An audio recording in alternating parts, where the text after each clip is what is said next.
The views and opinions expressed on any program are those of the producers and/or the persons appearing on the program, and do not necessarily reflect the views and opinions of FRC Media, Bristol Community College, or the City of Fall River.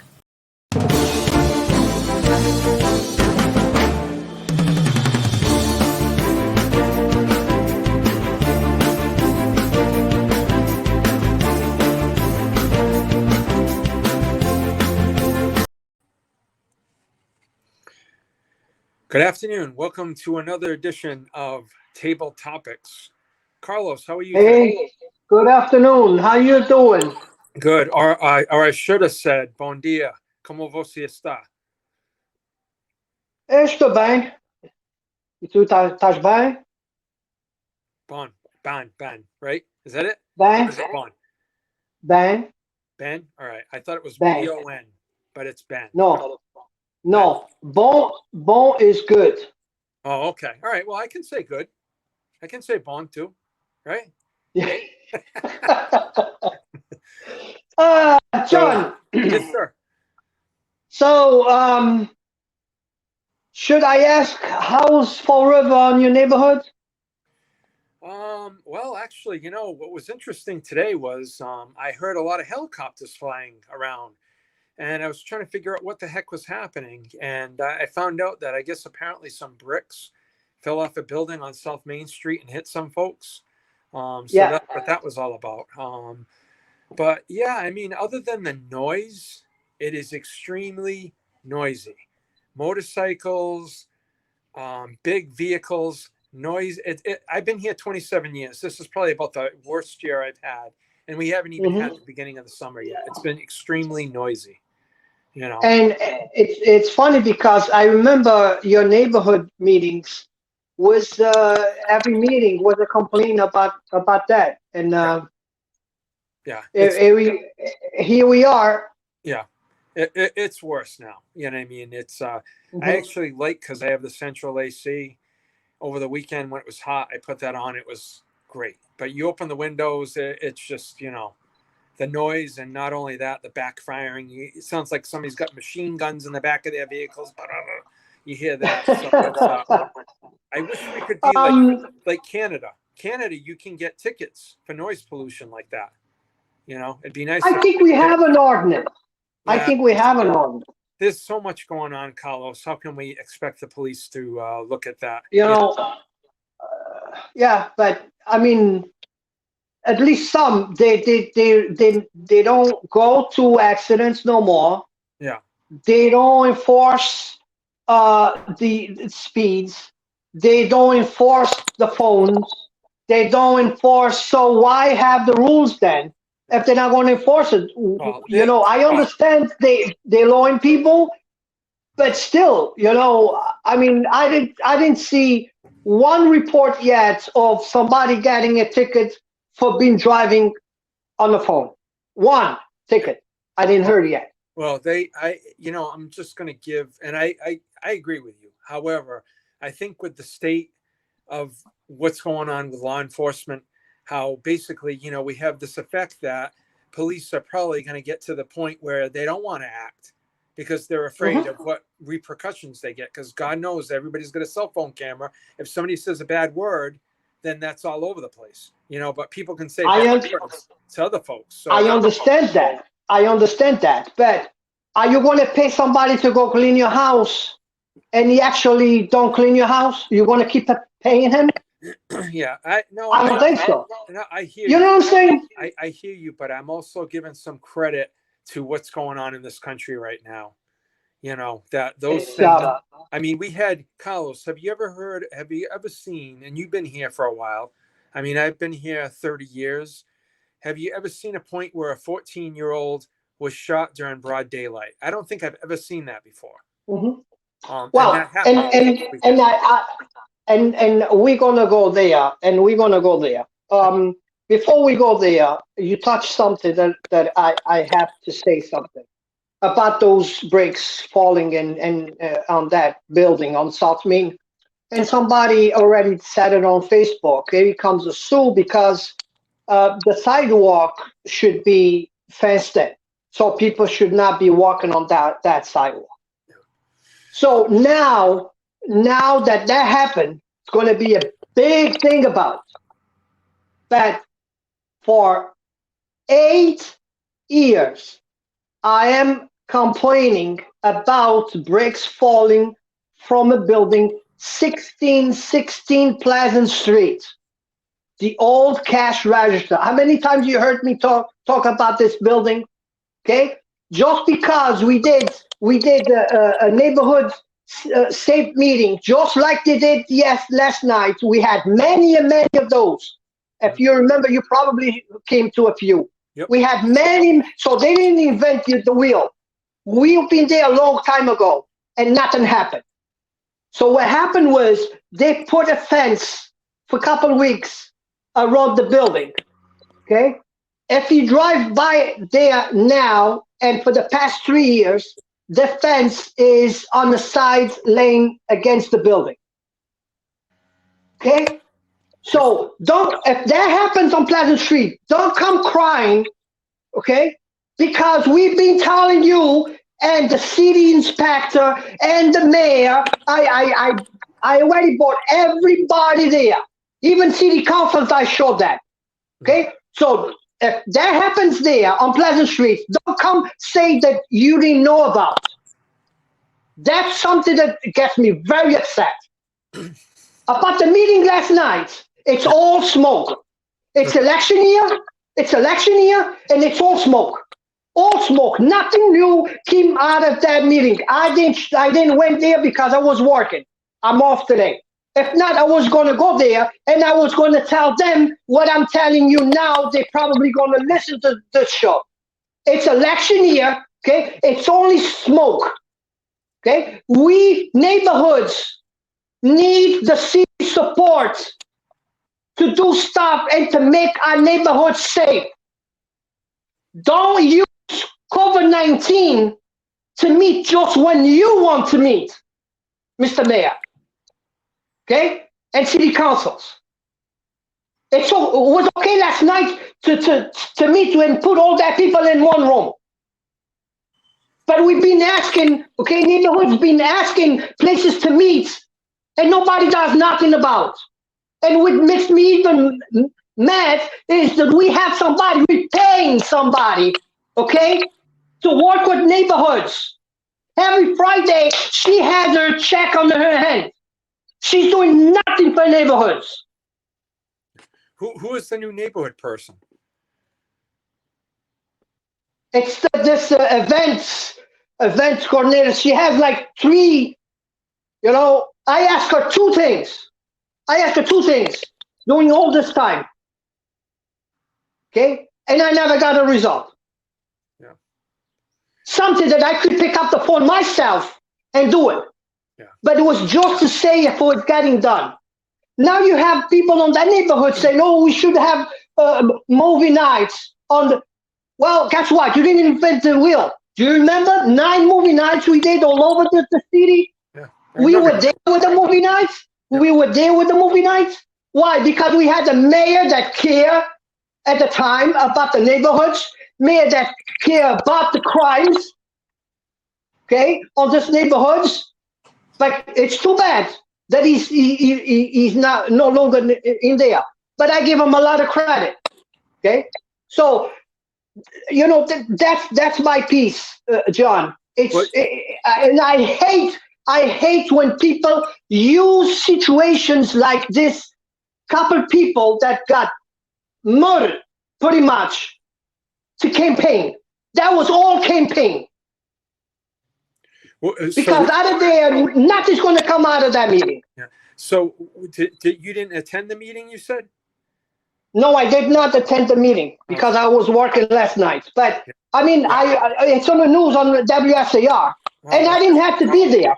Yeah. And I didn't have to be there because I do this for many, many years. I saw many, many mayors on 6th floor. Yeah. And they all the same. They promise you everything to want to get there. When they get there, they don't even know your number. They don't even know your name. Yeah. Well, yeah, I didn't, I haven't seen, I looked to see if it was live, or anything on Facebook Live. I didn't see anything. So it's probably going to be, I guess, on the Fall River TV. I mean, what are the solutions, Carlos? They're going to bring more police in, right? Which they've already done. And they're going to try to get some activities together. I mean, that's not to say, they're not reinventing the wheel, because it's already been done. I remember one time going with you there and Frank Wing.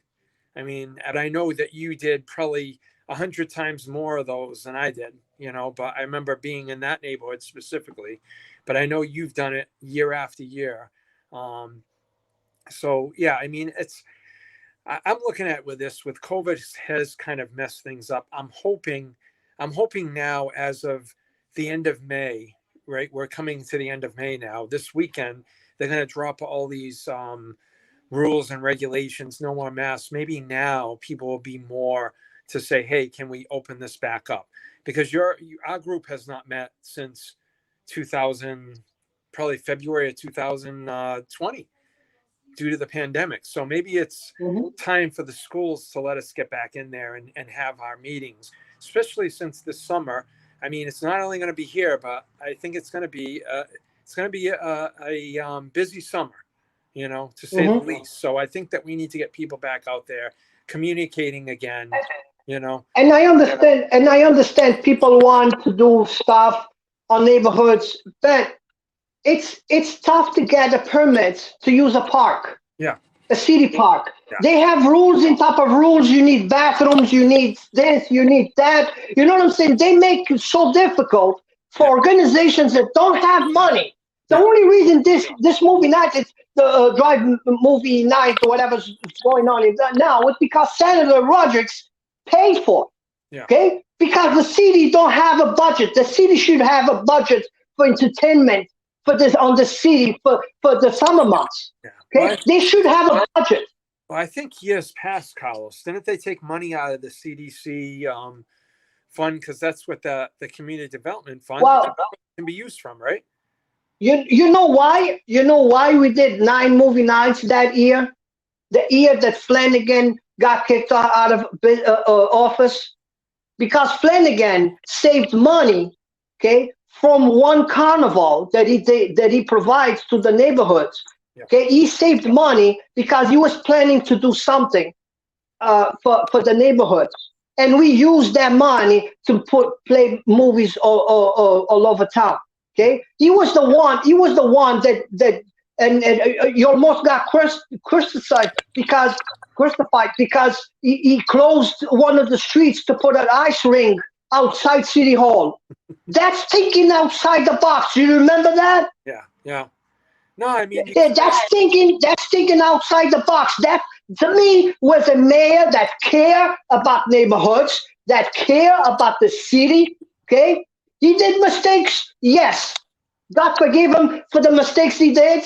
Okay, but all the rest was his private life. I didn't care. And people like us, we don't care what politics do on their private life.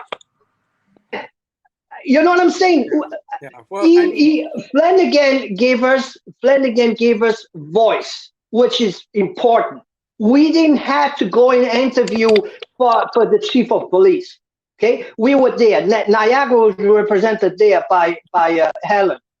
So he didn't have to do that, but he did it. That make a difference to him on his decision? Maybe not. But at least he gave us the voice. He gave us, the opportunity to say, this guy probably is the best guy. Yeah. And then he made his own decision. Yeah. I mean, well, I'm going to give, Mayor Coogan did do that with this police chief. Not every neighborhood, but, there were at least 2 of them there. So I'm going to give him, credence and credit there. But I'm not going to disagree with you. Mayor Flanagan was probably one of the best mayors to get people together with neighborhoods. I can't deny it. He was one that was something that, if we look back in history in Fall River, that was one thing that he did. He did get people together. I just want to correct one thing.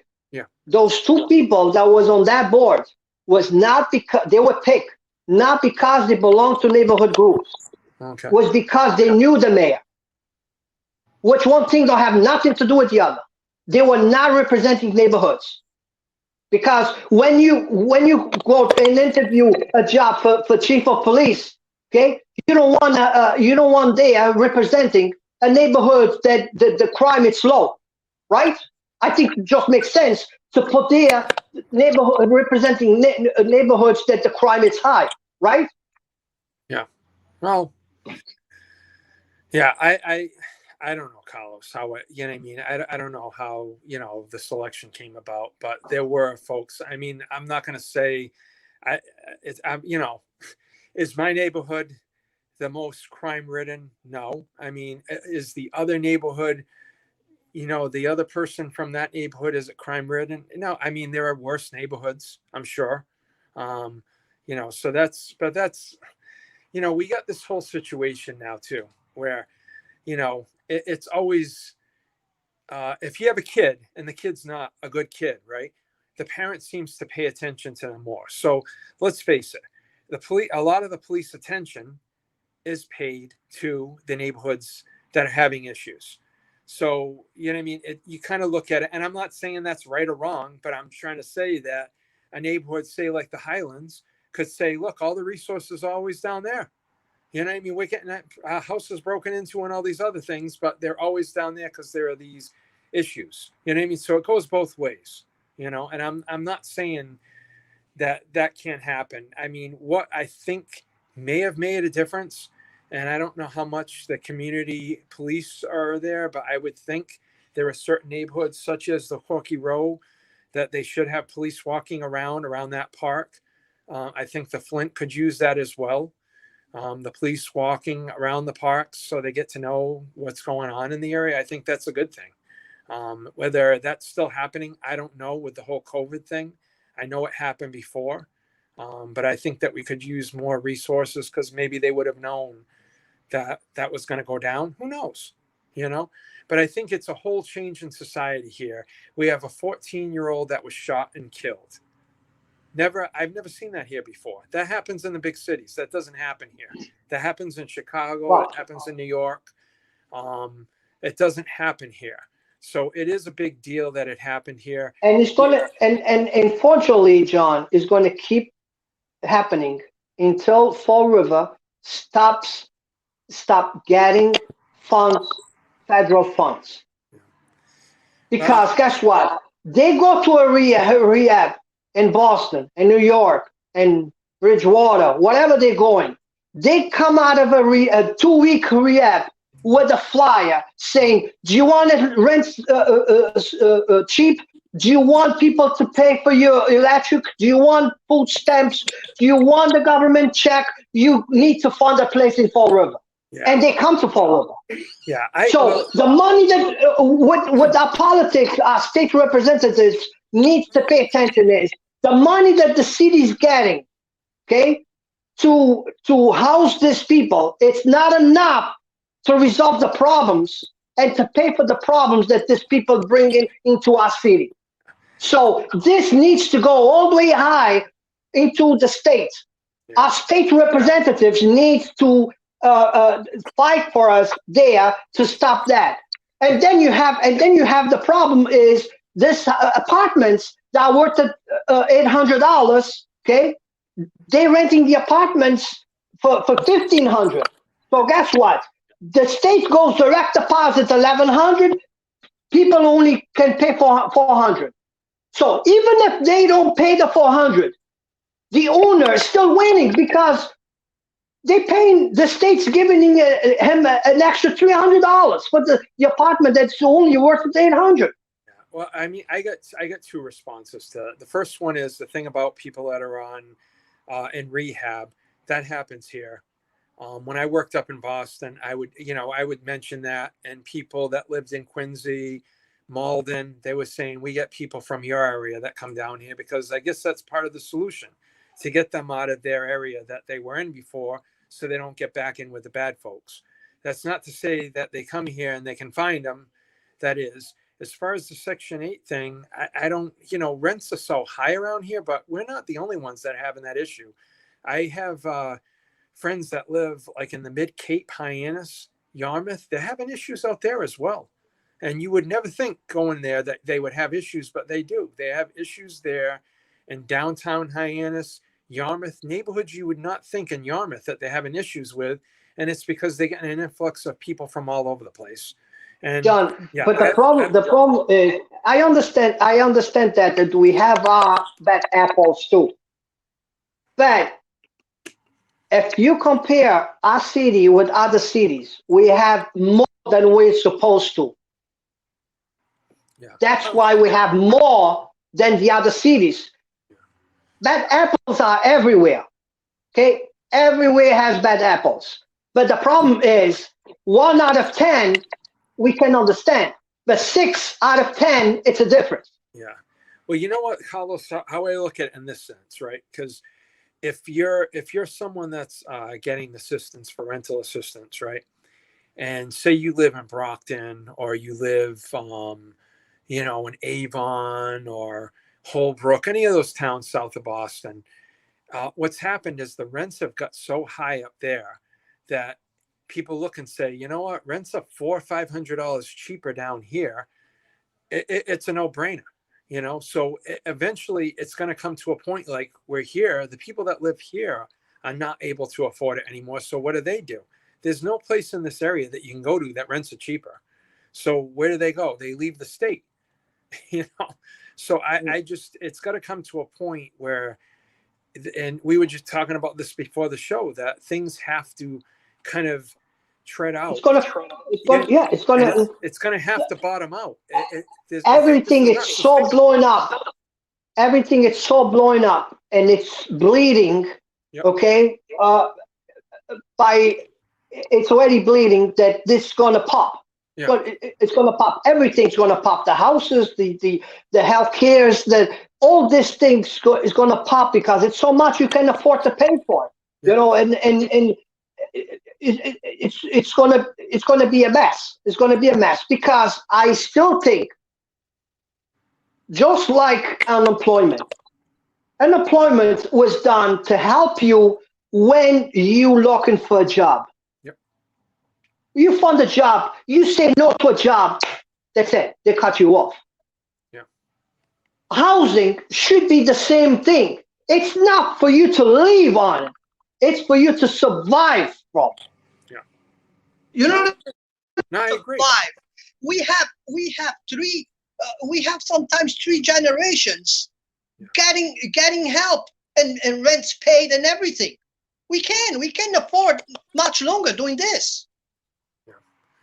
Well, I mean, yeah, it's not just, we're finally seeing some of the effects. I mean, we've had it before, but I think it's got worse over time now. If we look, it comes from the top. We've been incentivizing keeping people at home. So basically you don't have to go back to work till September, according to our president, right? And also starting, I believe, in July up until December, they're going to give people money for their children. So like the tax credit. So, you get $200 or $300 a month for each kid you have. So you figure, say you have 3 kids, that's $900 a month. You get that every month until December, starting in July. You're incentivizing some of these things. And what happens is when you give so much money out, all this money is chasing so few products. We're seeing the results of that right now in inflation. Supply and demand. There's all this money, but there are no products, so the products go up. So it's a self-fulfilling prophecy, unfortunately, that I think a lot of people don't realize what's going on, but they're going to find out. And they're talking about cutting early the help with the employment. Yeah. Well, some of us have seasonal jobs that we collect, like my case, collect. So I've been working all this time. Okay. And now that it's my turn to get paid because I do it every year because I have a seasonal job. Yeah. I'm not going to get the help because everybody already been home making the $600 a week. Yeah. No, I know. So what's going to happen now is when I go next month and they want to give me $120, Yeah. I look for another job. Okay. So I can survive. I look for another job. And then when the school starts in September, they don't have drivers to bring the kids to school. Yeah. Because we didn't have employment enough to survive. We had to go and get another job. Yeah. No, I know. It's a mess. And hopefully we're going to get back to it, get back to normal coming this weekend in Massachusetts. Hopefully we'll get back to normal. People got so used to use COVID as an excuse. Yeah. This is going to be around for much longer than you think. Well, I hope not. Much longer, because everything, it's an excuse of COVID. COVID was because of COVID. Because of COVID is the COVID. COVID should be the word of the year. Okay, Yeah. because they use an excuse of COVID. All right. So let me ask you this now. Do you think COVID's used more of an excuse starting January of this year or less? By January of this year, we should have started getting out of this. So do you think that it was more used in January of this year or with the prior president? No, I mean, I think that January, okay, was a big high still of people getting infected, okay? But as the numbers started dropping, okay, we probably should be over this probably a month ago. Yeah. Okay? Probably a month ago, we should be out of this. So what happens now is they starting. Can you imagine if now that we're gonna take the masks, because we are vaccinated, but we still can get infected. Okay, I still can get infected.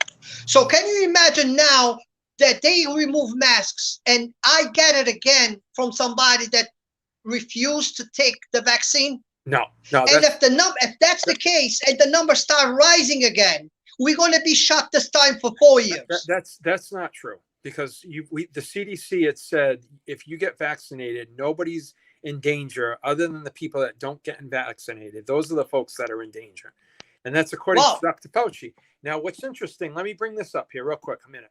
So didn't they say last year that China had nothing to do with this, that it was created by animals or transferred from animals? That's what Dr. Fauci said, remember? And all of a sudden now, Dr. Fauci's saying it could have been created in the laboratory, snuck out of the laboratory. So, Carlos, this is why people have no faith in some of these things, because you get all these different messages on this. That's why this is even a bigger mess than what it was. Go ahead. Yeah. But the fact is, now that we're going to try to go back to normal, if the numbers start getting higher again, yeah, okay, this time we're going to shut, and it's not going to be for a year. Yeah. Well, I mean, because a lot of people still don't want to get the shot. So, hey, they're free to get it or not. I wouldn't worry about it in Massachusetts. I think we're at almost 70% right now. So, and you figure, like what? Probably another 10 or 15% have already had it before. So you already have immunity to it. If you have the antibodies in there, you don't need the shot, right? Wouldn't you not need the shot if you have the antibodies already in you? So we got to trust the science, but we're not trusting the science with certain things here. So, yeah. But anyway, it looks like we're getting to the end. It's so much to talk locally that next week we definitely need to talk about again. Yeah. And I'm going to ask you to watch the meeting that they do, the subdivision and the licensing board. Did you watch the last meeting? No. I want you to watch it, and we're going to talk about next week. All right, cool. And tonight's the city council meeting. Tonight's the city council meeting. We have a new city administrator interim. Let's see how that works out. We can talk about it next time. I will get the job, and I didn't even apply. See you next week.